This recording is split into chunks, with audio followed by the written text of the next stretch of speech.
Good morning. আগে বলুন সবাই কেমন আছেন? আমি বেশ মোটামুটি ভালোই আছি। আজ শনিবার আর এখন বাজে সকাল ৭টা। আর আপনারা তো জানেন শনিবার, রবিবার ছেলের স্কুল ছুটি থাকে। তাই সকালে ঘুম থেকে উঠে সকালের কাজকর্মগুলো সেরে নিয়ে ভাবছি আজকে সবাই মিলে বসে একটুখানি চা খাবো। কারণ ছেলের যেদিন থেকে স্কুল শুরু হয়েছে সেদিন সকালে ১ কাপ চা কেন ১ গ্লাস শরবত খাওয়ারও সময় হয়ে ওঠে না। আসলে জানেন তো আমার একটা ছোটোর থেকে অভ্যেস আছে সকালবেলা ব্রাশ করে কিছু হলেও একটা খেতেই হবে। হয় ১ গ্লাস শরবত না হয় ১ কাপ চা। তাহলে ঠিক ভালোও লাগে না আর সারাদিনের এনার্জিটাও ঠিকঠাক আসে না। সেজন্য ভাবলাম যে যেহেতু আজকে ছেলের স্কুলও ছুটি আছে আর সারাদিনে সেরকম কাজকর্মে তাড়াহুড়োর ব্যাপারও নেই।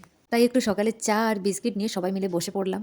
ছেলে স্কুল ছুটি থাকলে কি হবে, বর্মশাইয়ের তো আর অফিস ছুটি নেই। চলুন তাহলে, বর্মশাই তো ডিউটি বেরোবে, ওর জন্য তো কিছু বানিয়ে দিতেই হবে। আসলে বর্মশাই ডিউটি থাকলে সকালে জলখাবারটা বানিয়ে দিতে হয়। তাছাড়া সারাদিনের কাজকর্মগুলো ধীরে সুস্থে করলেও চলবে। আর ছেলে স্কুল থাকলে সম্পূর্ণ কাজের প্রেশারটা তো আমার উপরেই পড়ে, তাই না? তাই একটু তাড়াহুড়োর মধ্যে সারাদিনের কাজকর্মগুলো সেরে নিতে হয়। চলুন তাহলে, ছেলে তো বারান্দাতে খেলা করছে আর আমি এদিকে সকালে ব্রেকফাস্টটা সেরে নিই। তারপর তো দুপুরে রান্না বান্নাও বাকি আছে। সকালে ব্রেকফাস্টে ছিল রুটি আর তড়কা।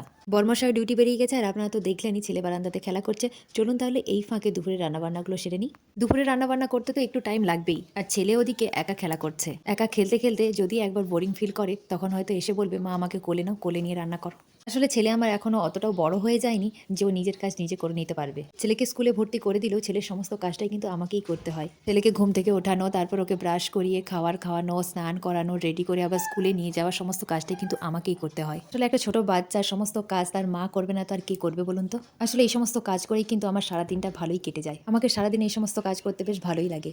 আমি কিন্তু বোরিং ফিল করিই না। ছেলের সঙ্গে যে প্রতিটা দিন কিভাবে কেটে যায় ঠিক বুঝতেই পারি না। আসলে আমি এভাবেই আমার সারাটা জীবন ব্যস্তই থাকতে চাই। চলুন তাহলে, রান্নার ফাঁকে একটুখানি পেয়ারা কেটেছি, ওটাই ছেলেকে দিয়ে আসি। ছেলে আমার পেয়ারা খেতে ভীষণ ভালোবাসে আর ওর ফেভারিট লালবাটি। ওতে করে আমি ওকে পেয়ারাটা কেটে দিয়ে দিলাম। ও একটু একটু করে পেয়ারা খেতে থাকবে আর খেলতে থাকবে। আসলে ছেলেকে নিয়ে যে আমি সারাদিনের কাজকর্ম করে যে ভিডিওটা বানাই সেটা হয়তো আপনাদের কাছে খুবই সহজ মনে হবে, কিন্তু আমার কাছে অনেকটাই কঠিন। তবে হ্যাঁ, সারাদিনের ব্যস্ততার মধ্যে কিভাবে যে টাইমটা আমি পার করে দিই ঠিক বুঝতেই পারি না। জানেন তো, এতেই আমি খুশি। চলুন তাহলে আর কি তাড়াতাড়ি করে রান্নাবান্নাটা সেরে নিই। রান্নাবান্না সেরে ছেলেকে স্নান করে খাইয়ে ঘুম পাড়িয়ে দিয়েছি। এখনো পর্যন্ত বরমশাই আসেননি। চলুন তাহলে বরমশাইয়ের আস্তে আস্তে বাকি কাজগুলো একটু সেরে নিই। অনেক জামা কাপড়ও রয়েছে জানেন তো, চলুন একটু গুছিয়ে নিই। তারপরে বরমশাই আসলে না হলে একসঙ্গে খাওয়া দাওয়া করা যাবে। জানেন তো, একা একা খাওয়া দাওয়া করতে না একদম ভালো লাগে না। আসলে জানেন তো, একসঙ্গে দুজনে বসে সারাদিনের কথাবার্তাগুলো গল্প করে করে খেতে ভীষণ ভালো লাগে।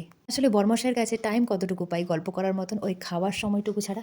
বাকি সময়টুকু তো হয় অফিসেই কাটিয়ে দেয়, না হলে ল্যাপটপ আর ফোন নিয়েই ব্যস্ত থাকে সারাদিন। বরমশাই চলে এসেছেন, এবারে দুপুরে খাওয়া দাওয়াটাও সেরে নিই। রান্না করেছিলাম গরম ভাত, ভেজ ডাল, সব রকম সবজি দিয়ে একটা সবজি, আলু আর ডিমের কষা। চলুন তাহলে, সবাই ভালো থাকবেন, সুস্থ থাকবেন, অবশ্যই সাবধানে থাকবেন। আর ভিডিওটা কেমন লেগেছে জানাবেন।